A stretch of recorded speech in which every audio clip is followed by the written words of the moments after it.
अस्सलामुअलैकुम। अपना सच के साथ समर हयात। आज मैं फिर आपकी खिदमत में हाज़िर हुआ हूँ एक न्यू वीडियो के साथ और एक न्यू गेस्ट के साथ जिनका नाम असबर अली है। आप में से बहुत से लोग असबर अली साहब को जानते होंगे। इन्होंने आज से 20 साल कबल डिजिटल मार्केटर के तौर पर अपने आईटी सेक्टर में पहला कदम रखा था और इसके बाद आज ये माशाल्लाह से डिजिटल मार्केटर भी हैं और इसके साथ साथ एसईओ एक्सपर्ट भी हैं और इसके अलावा ये वीडियो क्रिएशंस भी करते हैं, डिजिटल क्रिएटर भी हैं। और हाल ही में जो नास समिट हुआ दुबई में, उसमें इन्हें इनवाइट किया गया एज अ डिजिटल क्रिएटर, जिसमें वर्ल्ड वाइड से आए डिजिटल क्रिएटर से इनके मीटअप्स हुए, जिनमें सरफ़हरिस्त इंडिया से कैरी मिनाटी और नास दिल्ली से नसीर हुसैन साहब थे। आज इन्होंने हमें टाइम दिया अपना सच को। सर, सबसे पहले तो बहुत शुक्रिया, आपने हमें टाइम दिया। बहुत शुक्रिया आपका कि आपने मौका दिया अपने चैनल पर मेरी बात को आगे पहुंचाने का। नहीं सर, ये हमारे लिए ऑनर की बात है कि आपने हमारे चैनल को ये शर्फ बख्शा। तो सर, सबसे पहले आपने 20 साल कबल डिजिटल मार्केटर, जबकि कोई स्कोप ही नहीं था, डिजिटल मार्केटिंग को पाकिस्तान में जानता ही नहीं था, जब आपने ये कदम रखा, कैसे ये सोच आई? देखें, आज जो एक आम बंदा अमेज़ॉन के बारे में सोचता है, शायद उस टाइम मेरी भी सोच जो है वो कुछ ऐसी ही थी। और जब आपको किसी चीज़ के बारे में नहीं पता होता तो आप उसे ट्राई ज़रूर करते हैं। और ऐसा टाइम इंसान की ज़िंदगी में कई बार आता है कि जिसमें हम देखते हैं कि कुछ चीज़ें नई आपको ट्राई करनी पड़ती हैं, और जब वो आपके लिए काम कर जाती हैं। और डिजिटल फ़ील्ड एक ऐसी फ़ील्ड है कि जिसमें आपको फ़िज़िकली कोई इतना ज़्यादा एक्टिविटी नहीं करनी पड़ती, सिर्फ आपको नॉलेज अपडेट करना पड़ता है, कुछ एक्शन लेने पड़ते हैं, और उसके बाद आपकी मनी मेकिंग हो जाती है। तो डेफ़िनेटली उस टाइम जो है वो बहुत ज़्यादा मुश्किलात थी, क्योंकि एक का होता है कि आप काम कर रहे हैं, जो लोग आपके साथ अटैच होते हैं वो देख रहे होते हैं आप क्या काम कर रहे हैं। और अगर उन्होंने कभी ज़िंदगी में वो काम देखा नहीं और उनको पता नहीं कि कौन पैसे दे रहा है, कहाँ से पैसे आ रहे हैं, तो बेसिकली वो कहते हैं इसको हवाई रोज़ी की टर्म। बिल्कुल। तो ये बिल्कुल एक मुश्किलात थी, जिसको हम अगर हम कंपेयर करें आज के, जी आज हर बंदा जो है वो जानता है, गूगल को नहीं तो अमेज़ॉन को जानता है, फ़ेसबुक को जानता है, यूट्यूब को जानता है, और उनको पता है कि हाँ बिल्कुल यहाँ से मनी मेकिंग होती है। उस टाइम बिल्कुल हर्डल्स थी जो कि मैंने जो है वो अपने सारे करियर में जो है फ़ेस की। और डेफ़िनेटली जब जो उन हर्डल्स से जो गुज़रता है उसके बाद ही आपको जो है वो जितनी भी सक्सेस है वो आपको मिलती है। सर, हर्डल्स तो आज भी आ रही हैं, हमारी यूथ काफ़ी हर्डल्स का सामना कर रही है, लेकिन सर, जब आपने स्टार्ट लिया था, जब तो ना यूट्यूब थी और गूगल बहुत कम लोग बिल्कुल। जानते थे, और कैसे आपने ये सब कुछ सीखा? पाकिस्तान में तो तकरीबन जब कोई नामो निशान नहीं था, तो कैसे आपने इसे अपनी अटेंशन सारी जो इसकी तरफ पे की? देखिए, चीज़ें नई नई आ रही थी तो उस टाइम ऐसे प्लेटफॉर्म्स थे जिनको लोगों को ज़्यादा अट्रैक्ट कराना था। उस टाइम हम्म। मर्जर्स बहुत ज़्यादा हो रहे थे। मतलब ये है कि यूट्यूब का मर्जर भी बाद में जब गूगल ने यूट्यूब को ख़रीदा तो वो भी वही फेज़ था। तो उसमें ये चीज़ बिल्कुल मैटर करती है कि उस टाइम ना गूगल था ना यूट्यूब था। बिल्कुल। आपको एक एक्सपेरिमेंट आपके माइंड में आता था, जी। आप वो तजर्बा करते थे। उसके बाद वो तजर्बा फ़ेल हो जाता तो आपको पता लगता था नहीं, ये चीज़ ऐसे काम नहीं ऐसे। करती है। और ज़ाहिर बात है उसमें टाइम का नुकसान भी होता था हाँ। और पैसों का नुकसान भी होता था। तो ये चीज़ तो गेम का हिस्सा थी उस वक्त, और इसीलिए उस टाइम की मुश्किलात जो है वो बहुत ज़्यादा थी। फिर उसके बाद जैसे जैसे टाइम गुजरता गया तो मैंने देखा कि हम फ्रीलांसिंग की तरफ आए, कंपनीज़ का एसईओ करते थे, तो पेमेंट लेनी होती थी हमें इंटरनेशनली। आज तो फिर भी पाकिस्तान में बहुत ज़्यादा पेमेंट मेथड जो है मौजूद है, जिसमें आप फिर भी कुछ टाइम में पेमेंट यहाँ ले आते हैं। पर अभी भी दुनिया में सिर्फ 1 क्लिक पे पैसे ट्रांसफ़र हो रहे हैं, जो कि पाकिस्तान में पॉसिबल नहीं है दुनिया में किसी भी जगह करना। तो हम्म। वो उस टाइम प्रॉब्लम थी, जो कि मैंने 2010 में जाकर फिर अपने यूके में जो है वो अपनी कंपनी रजिस्टर कराई, और उसी आइडेंटिटी को यूज़ करते हुए मैं आज तक काम कर रहा हूँ, और उसी आइडेंटिटी को यूज़ करते हुए मैं सारा बिज़नेस पाकिस्तान में लेके आता हूँ। यूके की आइडेंटिटी को यूज़ करते हुए पाकिस्तान में मेरी टीम बैठी हुई है, जो कि सारी सर्विसेज जो है वो प्रोवाइड कर रही होती है। और फिर जब आप हर फील्ड को एक्सपीरियंस कर रहे होते हैं, क्योंकि हर फील्ड जब नहीं आती है तो आपकी क्यूरोसिटी होती है कि शायद मैं इसमें भी कदम रख लूँ, शायद मेरे लिए जो है ना वो ज़्यादा पॉसिबिलिटीज़ हो जाएँ। तो वो जब बिल्कुल। ट्राई की, तो उसके बाद फिर पिछले 3-4 साल पहले जो है वो मैंने फ़ैसला किया कि जितना नॉलेज मेरे पास है, डेफ़िनेटली मैं इन सारी चीज़ों से गुज़रा हूँ। मुझे पता है कि एक आम बंदे के ये सवाल क्या होते हैं, उनको वीडियोज़ की शक्ल में रिकॉर्ड किया जाए, और ताकि जो लोग कन्फ्यूजन में हैं उनको वहाँ से उनकी प्रॉब्लम्स का आंसर मिल सके। मैं अपनी ऑडियंस को एक और बात बताता चलूँ कि असगर अली साहब जो कि डिजिटल मार्केटर बने, उन्होंने डिजिटल मार्केटर बनने के बाद अपनी उसी कमाई से वर्ल्ड वाइड टूर्स किए हुए हैं, लाइक एज़ अमेरिका, दूसरे ममालिक। तो ये इनकी पैशन ही ये है, प्रोफेशन ही इनका डिजिटल क्रिएशंस मार्केटर हैं। और सर सबसे पहले सर जो हमें आज पाकिस्तान फेस कर रहा है, तो देखें अगर हमारी यूथ का तो बहुत बड़ा हिस्सा बेरोज़गार है, ठीक है सर, लेकिन हमारे पास यूट्यूब भी अवेलेबल है। अगर आप दूसरी वेबसाइट्स देखें तो वो भी हमें फ्री कोर्स ऑफ़र कर रही हैं, लेकिन हमारी यूथ फिर भी उसकी तरफ अपनी अटेंशन पे नहीं कर रही। तो सर इसकी क्या बड़ी वजह है अगर हम अपनी यूथ को इस साइड पे लाना चाहें? क्योंकि अगर यूथ आती है, यूथ कहती है कि मैं फाइवर पर अकाउंट बनाऊं तो पहला ही आर्डर मुझे पहले ही मिनट में मिल जाए, लेकिन उनमें वो कांस्टेंट जो परफॉर्मेंस होती है वो नहीं दिखाते। तो इसके लिए हमें क्या करना चाहिए सर? देखिए, मेन रिक्वायरमेंट यहाँ जिसकी वजह से ये ऑडियंस पीछे रहेगी, हमारी जो रिज़ल्ट नहीं लेगी, वो ये है कि हमें आदत हो चुकी है हर चीज़ को समझने की, कि जब तक हमारे सामने कोई बंदा बोर्ड पे, ब्लैक बोर्ड पे, वाइट बोर्ड पे खड़ा होकर जब तक समझाएगा नहीं ना, हम उस चीज़ को नहीं समझते। बिल्कुल। अब ये जो फ्रीलांसिंग है या ऑनलाइन मनी मेकिंग जितनी भी है, इसमें जितनी भी चीज़ें हैं वो आपको ऐसा कोई भी चीज़ नहीं होगी जो आपको फिज़िकली कहीं जाके सीखनी पड़े। और जितनी भी चीज़ें लोग सिखा रहे हैं अपनी कैपेसिटी में रहते हुए सिखा रहे हैं, पर बिल्कुल। बहुत सारी ऐसी चीज़ें होती हैं, क्योंकि हर बंदे का सवाल डिफरेंट होता है, हर बंदे का देखने का नज़रिया डिफरेंट होता है। तो उसमें आपको ये चीज़ फोकस करनी चाहिए कि जब तक आप खुद सेल्फ लर्निंग नहीं करना शुरू करेंगे, बजाय ये कि आज मैं कोई काम कर रहा हूँ, मेरे माइंड में सवाल है और मैं कहूँ जी आपका इंतज़ार करूँ, शाम को वो आएगा तो मैं उससे जवाब लूँगा, उनसे कोई जवाब लेंगे। जब गूगल से आपको जवाब मिल रहा है, यूट्यूब से आपको जवाब मिल रहा है, तो उसकी जवाब के ऊपर डिपेंड रहें।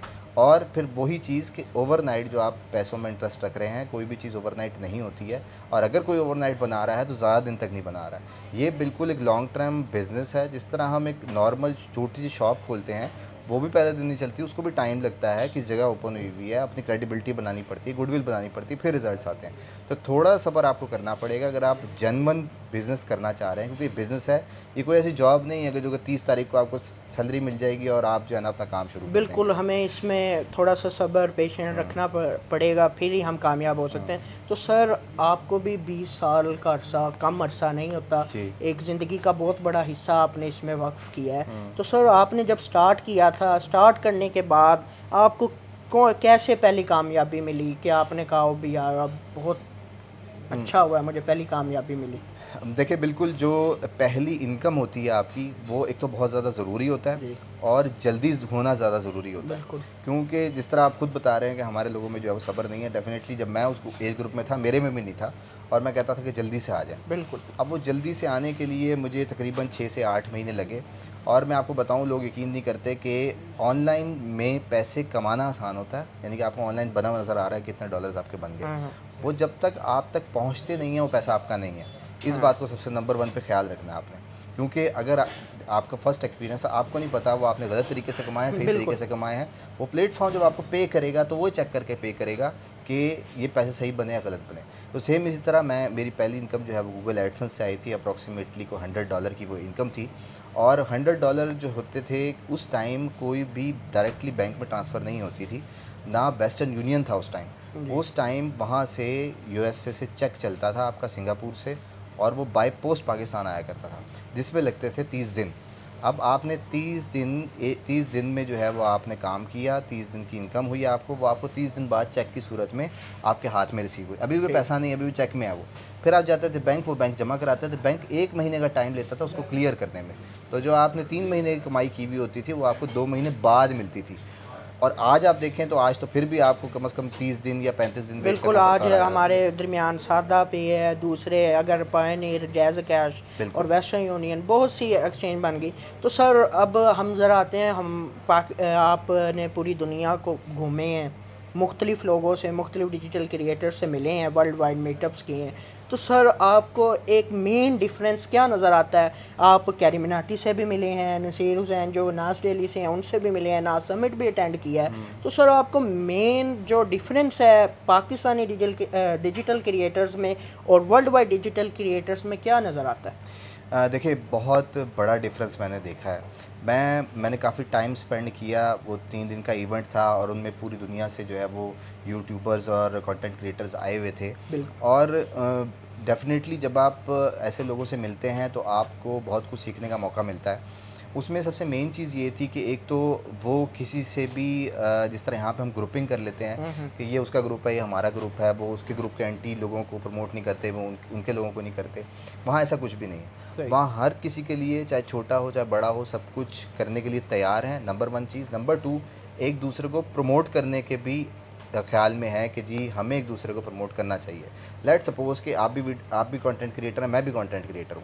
मैं अगर आपको नहीं प्रमोट करूँगा सिर्फ इसलिए कि कहीं ये मेरे से ऊपर ना चला जाए, तो अगर आपने मेरे से ज़्यादा मेहनत कर ली और मैं जितनी मेहनत कर रहा हूँ कहीं गुना कम निकली, तो डेफ़िनेटली आज नहीं तो साल 2 साल बाद आप मेरे से ऊपर चले जाएंगे। बिल्कुल, बिल्कुल। तो अगर मैंने आपको आज प्रमोट कर देता तो आपके दिल में मेरी वैल्यू बढ़ जाती। बिल्कुल ठीक है? ऐसे। तो इससे क्या होता है कि जो मेरा सब्सक्राइबर है वही आपके पास भी सब्सक्राइबर है। अब आपके हाथ में है कि आप अगर मैं अपने पास से कहता हूँ कि इनके चैनल को सब्सक्राइब कर लें, तो मेरे के कम तो नहीं होने सब्सक्राइबर, नहीं, बिल्कुल। आपके बढ़ने हैं ना। बिल्कुल। और आपके बढ़ेंगे तो वो 4 देखता देखी आपके सर्कल में मेरा नाम आएगा और हम एक दूसरे की शेयरिंग करेंगे। बिल्कुल। तो ये बात जिस दिन हम समझ गए कि हमने जब जाना है ऊपर, वो अकेले पॉसिबल नहीं होता, वो हमेशा एक दूसरे की हेल्प के साथ पॉसिबल होता बिल्कुल। है। ये सबसे मेन फैक्टर है वहाँ पर कि कोई किसी को जितना भी सपोर्ट कर सकता है वो करता है।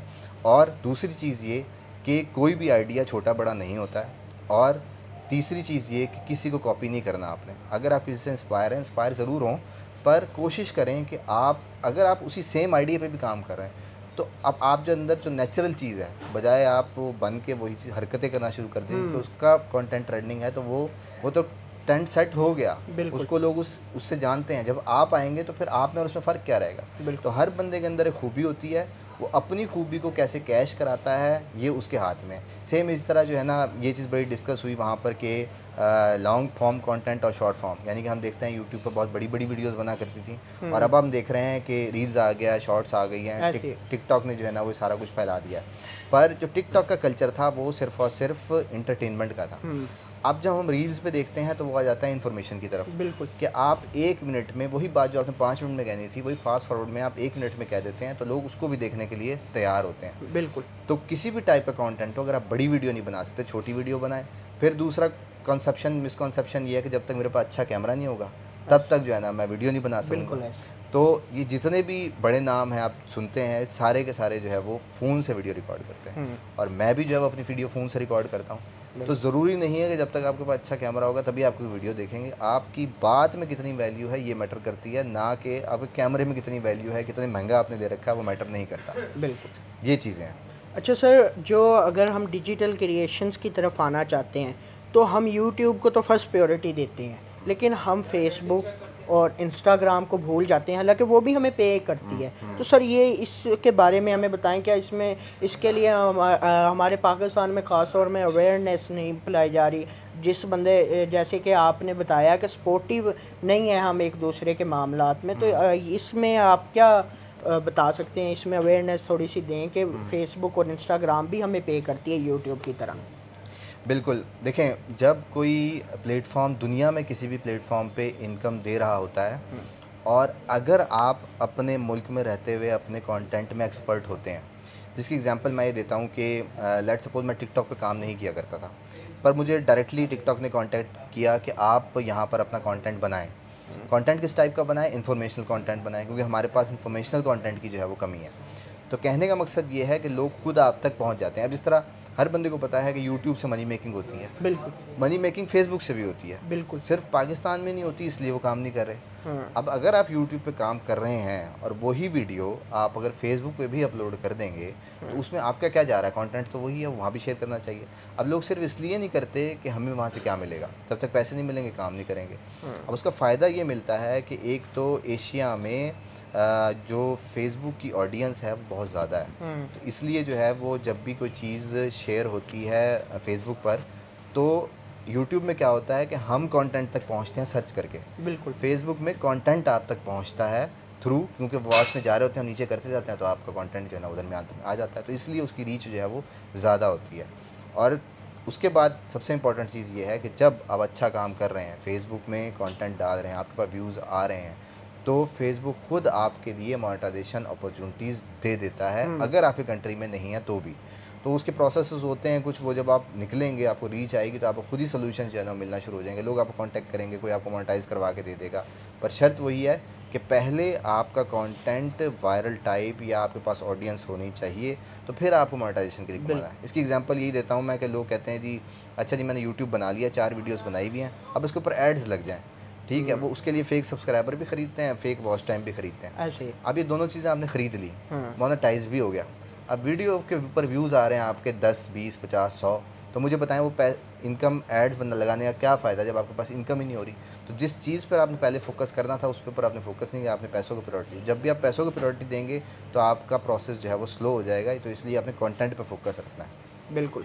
चलें सर, थोड़ी-सी हम अपने यूथ को मोटिवेशन भी देते हैं। आज तक की आप 20 इयर्स एक्सपीरियंस में आज तक की सबसे बड़ी इनकम क्या थी आपकी?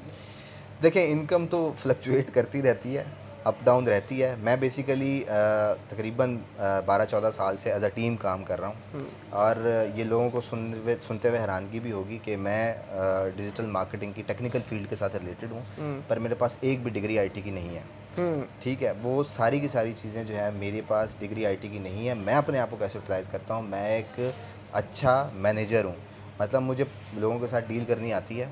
मेरे पास लोग हैं जो काम करते हैं, मैं बेसिकली आगे से काम पकड़ना होता है और अपनी टीम को फॉरवर्ड करना होता है, और दरमियान में सिर्फ मैं उनको इस एंड पे और उस एंड पे कनेक्शन स्ट्रॉन्ग बनाने के लिए मैं उसमें से अर्न कर रहा होता हूँ। तो ठीक। बेसिकली एज अ टीम काम कर रहा होता हूँ। मैं कभी भी इंडिविजुअल एफर्ट पे बिलीव नहीं करता। मैं कहता हूँ कि जितना ज़्यादा आप बांट के खाएंगे उतना ज़्यादा खाएंगे आप, एज़ कम्पेयर टू कि अगर आप कहें जी कि मैं ही सारा कुछ जो है वो कर लूँ, तो आप भी इंसान हैं, आपने 8 घंटे 10 घंटे से ज़्यादा एक दिन में काम नहीं कर सकते। तो जब आप 50 लोग होंगे तो आप एक दिन में 200 घंटे काम कर रहे होंगे, तो 200 घंटे काम जब एक दिन में करेंगे आप, तो डेफिनेटली रेवेन्यू बहुत ज़्यादा आएगा और पोटेंशियल इसका कई गुना ज़्यादा। और ये वाहिद ऐसी फील्ड है जिसमें आपके पास अनलिमिटेड पोटेंशियल है, इसको आप लिमिट नहीं कर सकते कि हाँ जी इतनी सैलरी। फिर भी है कि जी 70 लाख 80 लाख 1 करोड़ तक आप सैलरी ले लेंगे, पर उससे ज़्यादा ऊपर तो नहीं जा सकते। जब आप टीम के साथ काम करते हैं तो आप अपने फिगर्स को अनलिमिटेड एरिया तक ले जाते हैं। सही। यानी कि हम कह सकते हैं करोड़ से अनलिमिटेड ऊपर बिल्कुल, तक। बिल्कुल बिल्कुल। ऐसी है। अच्छा सर, सबसे पहले ये बात है, आपने बस एक आखिरी नुक्ता है कि अक्सर जो हमारी यूथ है ना वो नाकाम होती है तो कम्युनिकेशन स्किल्स की वजह से हो जाती है। और ज़ाहिरी बात है, एक अमेरिकन है, उसने काम देना है तो हम उसके लेवल पर जाकर उससे कम्युनिकेट करेंगे तो हमें वर्क मिलेगा। तो सर कम्युनिकेशन स्किल्स को अपग्रेड करने का क्या तरीका है? देखें कम्युनिकेशन एक ऐसी चीज़ है जिसको इम्प्रूव होने के लिए बहुत टाइम चाहिए होता है, नंबर 1 चीज़। नंबर 2, अगर आप ऐसी एज ग्रुप में हैं जहाँ पर आप चाह कर भी नहीं सीख सक रहे, बिल्कुल। तो उसके लिए इतने ज़्यादा टूल्स अवेलेबल हैं। आपके पास ट्रांसलेशन का टूल अवेलेबल है, और ऐसी ऐसी मेरे पास रियल लाइफ स्टोरीज़ हैं। जो लोग गोरों से बात करते हैं उनको खुद एक लफ्ज़ भी इंग्लिश का नहीं आता, वो उर्दू में वॉइस टाइपिंग करते हैं, यानी कि उर्दू टाइपिंग करते हैं और वो इंग्लिश में ट्रांसलेट कराते हैं, और उनको वो इंग्लिश का टेक्स्ट भेजते हैं। फिर वहाँ से जो मैसेज आता है उसको वो दोबारा ट्रांसलेट करके समझते हैं कि बेसिकली क्या हो रहा है। रेहान अल्लाह वाला जो है वो हमारे बड़े ज़बरदस्त दोस्त हैं, उनसे भी मेरा ये सवाल हुआ कि जी आप बताएं कि लैंग्वेज जो है वो हर्डल है या नहीं है। तो उन्होंने बड़ा खूबसूरत जवाब दिया। उन्होंने कहा जी कि मेरा ड्राइवर था, उससे मैंने रात को बताया कि कैनवा एक टूल है जिससे आप जो है वो ग्राफिक डिज़ाइनिंग का बेसिक काम कर लेते हैं। हाँ। तो उसको मैंने रात को जो है वो सिखाया कि कैसे कैसे जो है वो करना है। तो मैंने जब उसे मैसेज किया तो उसने मुझे इंग्लिश में मैसेज फॉरवर्ड किया। तो मैंने कहा भाई ये क्या किया तुमने? तो कहता जी कि मैं गूगल ट्रांसलेट पे गया और वहाँ जाके मैंने लिखा, और जो आपका बात का जवाब था वो मैंने उर्दू में लिखा, वो इंग्लिश में मिला, तो मैंने आपको जो है फॉरवर्ड कर दिया। कहता मैंने उसे नहीं बताया कैसे हो सकता है ये।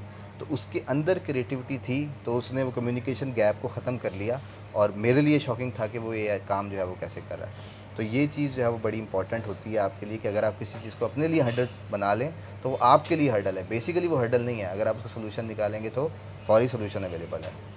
चलें सर, एंड पर कोई ऐसा मैसेज, आप भी सिखाते हैं यूथ को बहुत सी चीज़ें फ्री पड़ी हैं यूट्यूब पर, एंड पर हमारी यूथ के लिए, क्योंकि आज पाकिस्तान बहुत इकॉनमी को डिफ़िकल्टीज फेस कर रहा है तो हमारे बहुत ज़्यादा यूथ है वो बेरोज़गार है, तो उनके लिए कोई एक मैसेज दे दें कि वो कैसे अपने आप को आगे बढ़ाएं। देखें 2 चीज़ें होती हैं, एक तो ये कि आपने जो भी काम करना है कंसिस्टेंसी के साथ करना है, और कंटिन्यूटी के साथ करना है। कोई भी काम अगर आप आज करेंगे और 4 दिन के लिए करेंगे वो रिज़ल्ट नहीं देने वाला। बिल्कुल। आपका यकीन उस काम पे जो है वो होना चाहिए। और दूसरी चीज़ ये है कि जब आपने समझ लिया कि मैंने इस चीज़ में से रिज़ल्ट लेना है, तो फिर ये आपके लिए हर्डल है कि जी मेरे से ये काम होना है या नहीं होना है। इम्पॉर्टेंट पॉइंट ये है कि मैंने जितनी भी वीडियोज़ बनाई हैं, मुझे बड़ा दुःख होता है कि जब मैं किसी वीडियो के थंबनेल पे जब अमाउंट लिखी होती है उसके ऊपर तो व्यूज़ आता है 50,000, 1 लाख, 10 लाख। जब मैं बताता हूँ लोग नीचे आके कमेंट करते हैं कि अच्छा ये तो बता दिया आपने, होता कैसे है। उसके ऊपर मैं 20 वीडियोज़ बनाता हूँ, उसके ऊपर 5,000 से ज़्यादा व्यूज़ नहीं आते। इसका मतलब ये है कि लोग मोटिवेट तो होना चाहते हैं पर काम नहीं करना चाहते। तो जब तक आप काम नहीं करेंगे तो वो टारगेट जो है वो कैसे अचीव होगा। जिस दिन आप ये समझ जाएंगे कि काम के बगैर जो है ना वो आउटपुट नहीं रिसीव होगी, तो सारी चीज़ें आपके लिए ठीक हो जाएंगी। बिल्कुल, thank you sir. Thank you, आपने हमें टाइम दिया, बहुत शुक्रिया। बहुत शुक्रिया। थैंक यू वेरी मच जी आपका। अल्लाह।